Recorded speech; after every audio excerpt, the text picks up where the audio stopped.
mettez un cha-cha-cha, pourquoi? Pour faire penser aux seniors, c'est ça l'idée? Ouais, c'est un peu ça, oui, d'accord. Il y a un salon des seniors où on danse le cha-cha, si vous voulez. Mais ce qui nous a intéressé là-bas, c'est parmi ces 300 exposants, il y a de la voie à repérer certaines catégories. Et celle notamment qui l'intéresse lui, c'est-à-dire les nouvelles technologies. Quel est le lien entre les seniors et les nouvelles technologies? Le lien, c'est peut-être l'âge, parce que le cha-cha-cha, ça dépend quel âge on a et ça dépend quand est-ce qu'on considère qu'on est un senior. Par exemple, pour la santé, c'est à partir de 70 ans, parce que c'est là où on commence à avoir les premiers gros pépins de santé. Pour les pouvoirs publics, 60-65 ans, c'est l'âge de la retraite. Et puis pour les marketeurs, pour ceux qui font du marketing et qui cherchent à vendre des choses, 50 ans, on commence déjà à être un senior parce qu'on a des changements de comportement. Voilà, on va changer de vie, ça va commencer à devenir intéressant. Donc du coup, quand vous allez sur un salon des seniors qui ouvre jeudi là, à la porte de Versailles, qui va attendre à peu près 50 000 personnes, il y aura beaucoup de conférences, vous l'avez dit, 300 stands, des villages et un village de la technologie.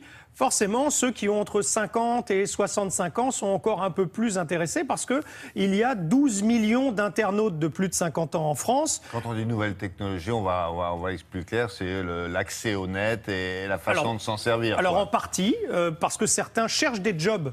Grâce à cela, il y a 125 000 plus de 60 ans qui attendent des jobs et qui vont les chercher par Internet. On parle aussi de robots qui vont aider à la vie du quotidien. Alors là, on est plutôt... oui, mais ça peut terriblement aider des personnes âgées qui sont dans des maisons de retraite et qui ont besoin d'être surveillées et de façon intelligente, qui ne soit pas non plus trop stressante pour elles. Donc on a énormément de choses où la technologie, la haute technologie, va venir interférer dans la vie des seniors. Et encore une fois, seniors...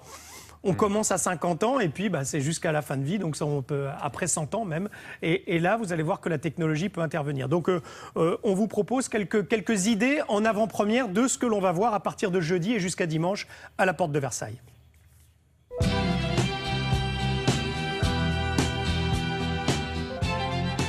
C'est un endroit où les gens viennent préparer leur retraite, et ça dans tous les domaines de la vie. Parce qu'à la retraite, aujourd'hui, on a 25 ans devant soi. Et sur le Salon des Seniors, vous allez découvrir un nouveau robot créé par une entreprise française qui s'appelle Buddy et qui est un compagnon de vie des seniors. C'est une innovation intéressante parce que petit à petit, on invente une nouvelle forme de service aux seniors qui leur apporte à la fois de la sécurité et du lien social. Je peux jouer de la musique. As-tu aimé? Oui. Buddy, c'est le premier robot compagnon grand public qui va bientôt s'inviter chez vous. Aujourd'hui, c'est un prototype, mais vous pourrez le retrouver dès le mois de juin en vente. Je peux bouger ma tête. Ça peut, par exemple, détecter des chutes, détecter des incendies dans un appartement, dans une maison, alerter les proches automatiquement, qui donc vont se sentir sécurisés, la personne âgée aussi.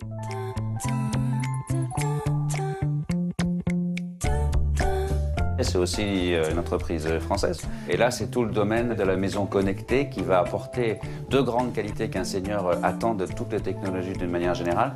Le confort de vie, donc ça va fermer des volets, et puis de la sécurité. Donc confort et sécurité, c'est vraiment les deux grandes choses que les seniors attendent de la technologie. Seniors à votre service, c'est un site qui a été créé en 2008, qui a aujourd'hui 125 000 personnes inscrites, c'est beaucoup. En soi, ça dit quelque chose du souhait des seniors de rester actifs. On va trouver des gens qui se proposent pour réaliser des petits boulots, mais qui ont tous, par exemple, une dimension humaine, une dimension de service. D'accord. Il y aura aussi sur le salon l'exposition de la nouvelle gamme Framboise, qui est un produit de téléassistance connecté. Et les objets téléassistance sont très stigmatisants.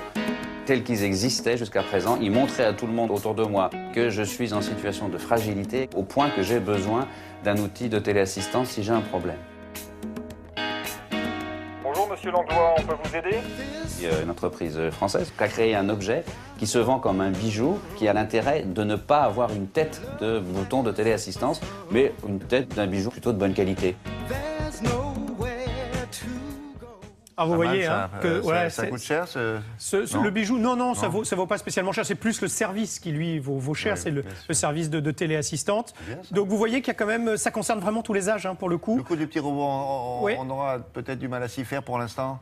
Non. à s'y faire. Bah, je sais pas. Alors, il entre dans une catégorie de maison de retraite, Ça là. dépend ce qu'il sait faire, le robot. Alors, il sait faire peut plein de donner choses. des médicaments à heure fixe. Il peut programmer les médicaments, C'est bien ça. entendu. Ah, il peut faire énormément de choses, parce que c'est un ordinateur. Est-ce qu'il peut aider la personne à téléphoner si elle en a... Bien sûr. Il n'y a aucun problème avec ça. Il intègre vraiment toute la technologie et il a ce but-là. Et les médicaments en particulier, bien sûr. Donc, porte de Versailles, hein, à Paris, ce jeudi jusqu'à dimanche. À Paris, oui, c'est vrai. Vous avez raison, parce que porte de Versailles à Rouen, ça ne marche pas bien. Qui regardent cette émission Ils disent c'est à Versailles. à Johannesburg. Non, c'est à côté d'ici, là, voilà. Merci beaucoup.